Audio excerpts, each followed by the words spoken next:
오늘은 고등수학상 2차 함수와 2차 방정식 파트에서 2차 함수와 2차 방정식의 관계에 대해서 배울 겁니다. 우리 첫 시간에 방정식과 함수에 대한 차이를 배웠을 때 조금 기초만 얘기해 준 게 있었어요. 그것을 다시 한번 상기해 보시고 이번 수업을 듣길 바라겠습니다. 그럼 첫 번째, ax제곱 더하기 bx 더하기 c는 0, 가장 기본적인 2차 함수 형태에 대해서 배울 거예요. 그렇게 되면 여기서 얘는 그냥 우리는 방정식이라고 해석을 할 수가 있습니다. 근데 우리는 이 방정식을 두 개의 함수에 연립을 했다고 해석을 할 겁니다. 그러면 무슨 말인고 하니 y는 ax제곱 더하기 bx 더하기 c라는 좌변의 함수랑 또 y는 0이라는 우변의 함수에 이런 두 가지 함수로 내가 쪼갰습니다.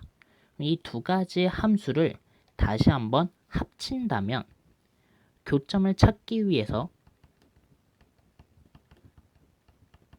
얘를 합친다면 ax제곱 더하기 bx 더하기 c는 y라는 2차 함수랑 y는 0이라는 얘네를 합치게 되겠죠. 그것을 다시 한번 해석하면 ax제곱 더하기 bx 더하기 c는 0이라는 해를 찾게 된다는 겁니다. 그래서 이것을 두 개의 함수로 연립했다고 해석을 하시면 두 개의 함수로 연립을 했다고 생각하시면 교점 찾기가 되는 거고요. 다시 한번 방정식으로 합친다면 얘는 해 찾기라고 보시면 돼요. 그래서 두 가지의 개념은 정말 다 똑같은 거지만 관점의 차이라고만 보시면 됩니다. 그래서 좌변의 함수인 y는 ax제곱이 만약에 a가 0보다 크다면 좌변의 함수는 아래로 볼록의 형태로도 나올 수가 있을 거고요. 또 좌변의 함수가 0보다 작다면 위로 볼록의 형태로도 나올 수가 있겠죠.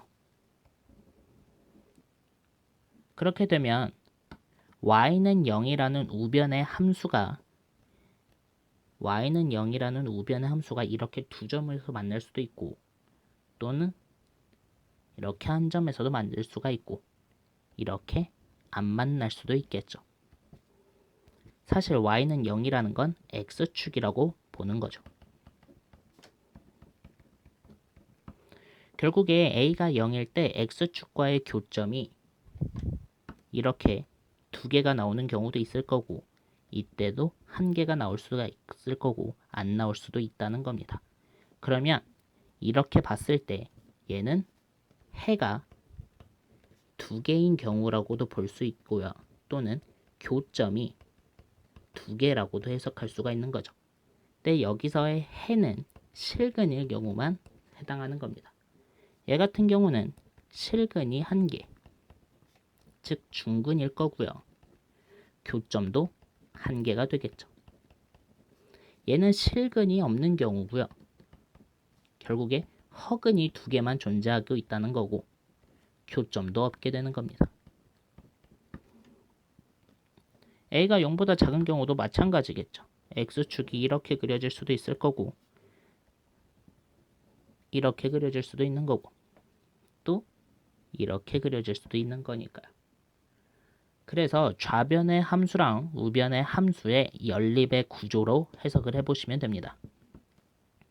두 번째 경우는 ax제곱 더하기 bx 더하기 c는 dx 더하기 2의 형태로도 나타낼 수가 있죠. 그럼 얘도 마찬가지로 좌변의 함수 빨간색도 두 가지로 나오겠죠. 당연히 아래로 볼록의 형태로도 나올 거고요.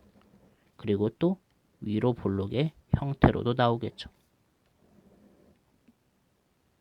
또한 우변의 함수 dx 더하기 2가 있다면 우변의 함수가 이렇게 두 점에서 만나거나 또는 접해서 한 점에서 만나거나 안 만나는 경우도 존재할 겁니다.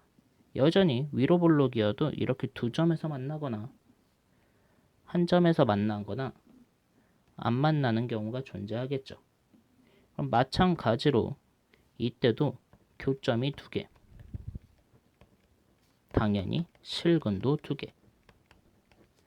여기서는 교점이 1개. 실근도 몇 개? 1개. 얘는 교점이 몇 개? 없다. 그럼 허근만 2개. 실근은 존재하지 않는다가 되는 겁니다. 그래서 방정식을 해를 구한다는 게 목적이 되지만 결국에 좌변 함수랑 우변 함수를 따로 나눠 볼 수가 있는 거고, 좌변 함수와 우변 함수의 교점을 우리는 근이라고 불러서 해석을 해서 방정식으로 해석을 할 수가 있다는 거죠. 이해가 되시죠? 또는 이 식은 좌변으로 다 넘겨서 위와 같이도 해석을 할 수가 있어요. 그럼 오늘 수업을 정리한다면 y는 ax제곱 더하기 bx 더하기 c라는 이런 좌변 함수랑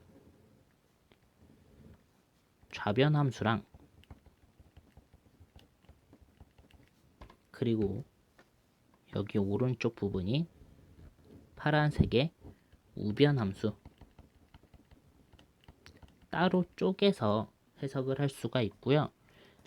최종적으로 말하고 싶은 건 좌변 함수와 우변 함수의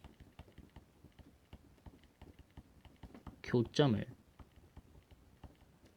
우리는 근이라고 부르게 된다.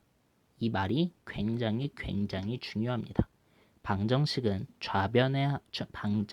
해는 좌변의 함수와 우변의 함수의 교점을 찾는 행위이다 라고 꼭 기억하고 이 수업을 마무리하시길 바라겠습니다. 감사합니다.